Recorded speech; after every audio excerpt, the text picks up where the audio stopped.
ಅವರು ನಮ್ಮ ಕುಟುಂಬಕ್ಕೆ ಅತ್ಯಂತ ಆತ್ಮೀಯರು, ನಮಗೆ ಹಿರಿಯರು. ನಮ್ಮ ತಾತ ಅವರೆಲ್ಲ ಒಂದೇ ರಾಜಕೀಯದಲ್ಲಿ ಬಂದವರು. ಅತ್ಯಂತ ಸಂತೋಷ ಆಯಿತು. ಪಕ್ಷ ಇಲ್ಲೇ ಗೊತ್ತಾಗ್ತದೆ, ನಮ್ಮ ಪಕ್ಷದಲ್ಲಿ ಪ್ರಾಮಾಣಿಕರಿಗೆ, ದುಡಿದವ್ರಿಗೆ ಯಾವತ್ತೂ ಪಕ್ಷ ಗುರುತಿಸ್ತದೆ ಅಂತ. ಇವತ್ತು ಅವರ ಹೋರಾಟ, ಅವರ ಶ್ರಮ ಪಕ್ಷಕ್ಕೆ ಇಡೀ ದೇಶಾದ್ಯಂತ ವಿವಿಧ ರಾಜ್ಯಗಳಲ್ಲಿ ಉಸ್ತುವಾರಿಯಾಗಿ ಅವರು ಸೇವೆಯನ್ನು ಸಲ್ಲಿಸಿದ್ದಾರೆ AICCಲಿ. ಹಾಗಾಗಿ ಅದನ್ನೆಲ್ಲ ಮನತಂಡು ಇವತ್ತು ನಮ್ಮ ರಾಜ್ಯಕ್ಕೆ KPCC ಅಧ್ಯಕ್ಷರಾಗಿ ಅವರು ನಮ್ಮ ವರಿಷ್ಠರು ನೇಮಕಗೊಂಡಿದ್ದಾರೆ. BK ಹರಿಪ್ರಸಾದ್ ಸಾಹೇಬರು ಅವರ ಮಾರ್ಗದರ್ಶನದಲ್ಲಿ, ಅವರ ನಾಯಕತ್ವದಲ್ಲಿ ನಮ್ಮ ಪಕ್ಷ ಇನ್ನಷ್ಟು ಸದೃಢ ಆಗ್ತದೆ. ಅವರ ನೇತೃತ್ವದಲ್ಲಿ ಮುಂದಿನ ಎಲ್ಲ ಚುನಾವಣೆಗಳು ನಮ್ಮ ಪಕ್ಷಕ್ಕೆ ಗೆಲುವನ್ನು ತಂದುಕೊಡ್ತದೆ. ವರಿಷ್ಠರು ತೀರ್ಮಾನ ಮಾಡೋದು. ನಾನು ಸಂಸದರ ಕೆಲಸನ ನಾನು ಮಾಡಬೇಕು, ಪಕ್ಷದ ಕಾರ್ಯಕರ್ತ. ಸಚಿವರನ್ನ ತೆಗೆಯೋದು ಬಿಡೋದು ಅದು ವರಿಷ್ಠರ ತೀರ್ಮಾನ.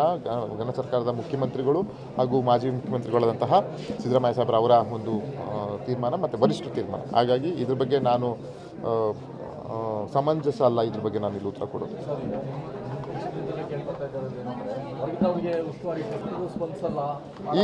ಈಗ ಕೃಷ್ಣ ಬೈರೇಗೌಡರು ಸರ್ ಒಳ್ಳೆ ಕೆಲಸವನ್ನು ಮಾಡ್ತಿದ್ದಾರೆ.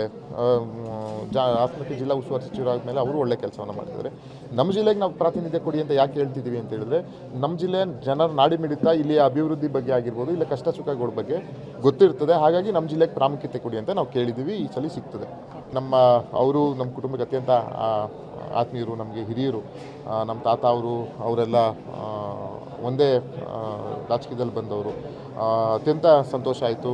ಪಕ್ಷ ಇಲ್ಲೇ ಗೊತ್ತಾಗ್ತದೆ, ನಮ್ಮ ಪಕ್ಷದಲ್ಲಿ ಪ್ರಾಮಾಣಿಕರಿಗೆ, ದುಡಿದವ್ರಿಗೆ ಯಾವತ್ತೂ ಪಕ್ಷ ಗುರುತಿಸ್ತದೆ ಅಂತ. ಇವತ್ತು ಅವರ ಹೋರಾಟ, ಅವರ ಶ್ರಮ ಪಕ್ಷಕ್ಕೆ ಇಡೀ ದೇಶಾದ್ಯಂತ ವಿವಿಧ ರಾಜ್ಯಗಳಲ್ಲಿ ಉಸ್ತುವಾರಿಯಾಗಿ ಅವರು ಸೇವೆಯನ್ನು ಸಲ್ಲಿಸಿದ್ದಾರೆ AICCಲಿ. ಹಾಗಾಗಿ ಅದನ್ನೆಲ್ಲ ಮನತಂಡು ಇವತ್ತು ನಮ್ಮ ರಾಜ್ಯಕ್ಕೆ KPCC ಅಧ್ಯಕ್ಷರಾಗಿ ಅವರು ನಮ್ಮ ವರಿಷ್ಠರು ನೇಮಕಗೊಂಡಿದ್ದಾರೆ. BK ಹರಿಪ್ರಸಾದ್ ಸಾಹೇಬರು ಅವರ ಮಾರ್ಗದರ್ಶನದಲ್ಲಿ, ಅವರ ನಾಯಕತ್ವದಲ್ಲಿ ನಮ್ಮ ಪಕ್ಷ ಇನ್ನಷ್ಟು ಸದೃಢ ಆಗ್ತದೆ.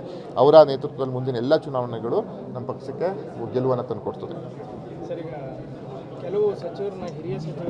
ವರಿಷ್ಠರು ತೀರ್ಮಾನ ಮಾಡೋದು. ನಾನು ಸಂಸದರ ಕೆಲಸನ ನಾನು ಮಾಡಬೇಕು, ಪಕ್ಷದ ಕಾರ್ಯಕರ್ತ. ಸಚಿವರನ್ನ ತೆಗೆಯೋದು ಬಿಡೋದು ಅದು ವರಿಷ್ಠರ ತೀರ್ಮಾನ. ಘನ ಸರ್ಕಾರದ ಮುಖ್ಯಮಂತ್ರಿಗಳು ಹಾಗೂ ಮಾಜಿ ಮುಖ್ಯಮಂತ್ರಿಗಳಾದಂತಹ ಸಿದ್ದರಾಮಯ್ಯ ಸಾಹೇಬ್ರ ಅವರ ಒಂದು ತೀರ್ಮಾನ ಮತ್ತು ವರಿಷ್ಠರ ತೀರ್ಮಾನ. ಹಾಗಾಗಿ ಇದ್ರ ಬಗ್ಗೆ ನಾನು ಸಮಂಜಸ ಅಲ್ಲ, ಇದ್ರ ಬಗ್ಗೆ ನಾನು ಇಲ್ಲಿ ಉತ್ತರ ಕೊಡೋದು.